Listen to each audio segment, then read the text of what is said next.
Hello everybody, this is Catchy, and it's time for a review of the third studio album by Don Broco, Technology.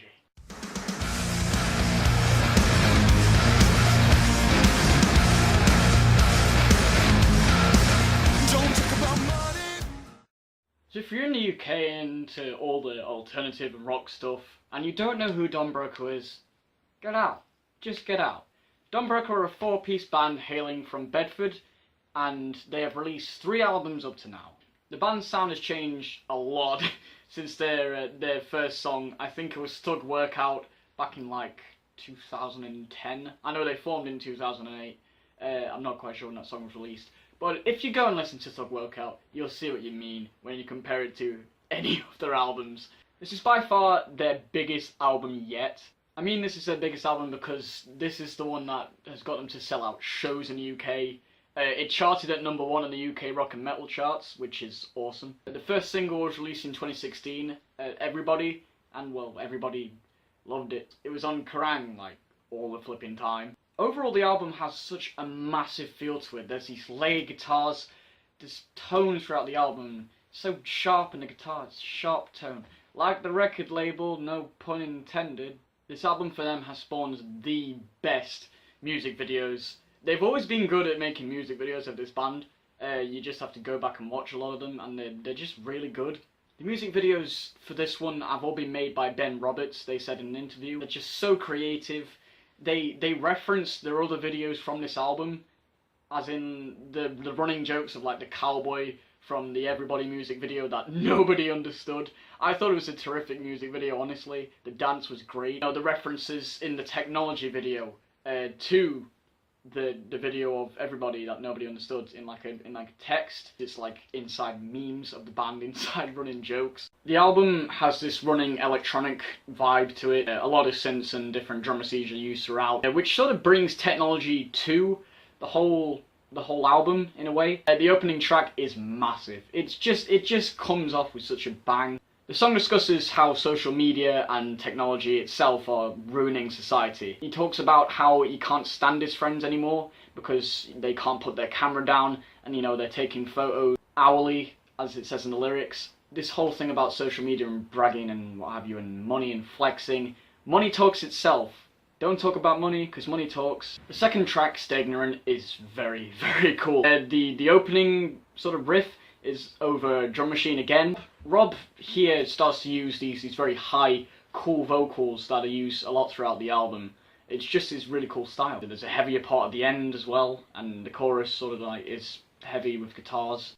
I'd like to mention at this point as well that the drummer, Matt Donelley, does vocals for Technology, Come Out to LA, Greatness, Yen. It's just cool that the drummer gets to feature in vocals as well. That track, T-shirt song, is pretty much a stadium filler. Stadium song, you know, one of the things that people will do during a song, as it says in the chorus, is take the t-shirts off, swing it around their heads. You know, I can just imagine people doing it because of the lyrics. It's got such a beautiful bridge, and like the bit where all the other instruments fall out, there's trumpets, there's this electronic voice during the chorus, there's a cool synth at the end. Come Out to LA is very poppy, but it's such a good blend between poppy and the heavy side of it as well. I love the robot voice to go with the music video, which is so cool. Such an interesting concept. Pretty opens with this reference to Bedford, where the band comes from. The song, as Rob said in an interview, the song is about an experience he had on a drunken night out where he was talking to this girl, and it turned out she was an absolute racist, and that she was a piece of work, and that he was sort of in between feelings of wanting to go out with her and wanting to not. But it doesn't take much to listen to the lyrics and distinguish what this is actually about. When there's lyrics like, thing about foreigners, they're taking our jobs, we should send them away. There's this really cool part with the bass where the instruments drop out and there's this really fast bit with Rob's vocals. The blues has got to be one of my favourite tracks on the album. Such a catchy chorus, it's very chilled out in the vocals. I think the song really is about someone, well, the narrator's friend who's going through trouble but probably won't accept help, and makes the narrator feel bad because of that, because they can't do anything.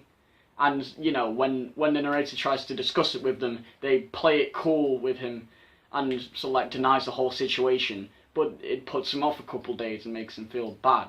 It reminds me very much of a Bring Me the Horizon song from the more recent style of the band. Tightrope is another one of my favourite. The lyrics are quite vague though, despite it being really catchy and, you know, enjoyable still. And the breakdown, like, at the end of it has a, I think in the end or in the bridge, has a really good chord progression and hits really hard. So Everybody, the track that everyone knows. This is halfway through the deluxe edition of the album, which I actually own. It's got 2 bonus tracks, making it 16 tracks in total. The band said it was about a time in the band's career when they weren't enjoying making music and they were under a lot of stress. And, you know, it says in the lyrics, it stopped being fun.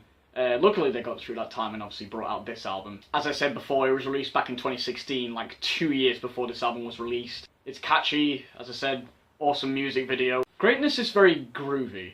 The owls that they use, like Michael Jackson style, in the verses are sort of cool but borderline cheesy in a way. The drums are very complex as well. They make use of cowbells like it did in the previous track, Everybody. Porky's is another one of my favourites off the album. The bass is, you know, there's a slap bass in the beginning, which all really builds up to this huge, massive layered guitar chorus. It's really the best bass in the whole record. There's another bit where the instruments drop out and there's a fast bass part. Just the way the vocals are delivered, the distorted voice that's using it as well. I think the song is about sort of like sorting out snakes and snitches with like violence, because the lyrics state that don't be around when the boys get busy. You know, you're telling Porky's little piggy. It sounds very condescending, and discusses that me and the boys have a lot of things that we want to change. You know, it seems a bit like making things right with the people that have done you wrong, as in not making friends, as in...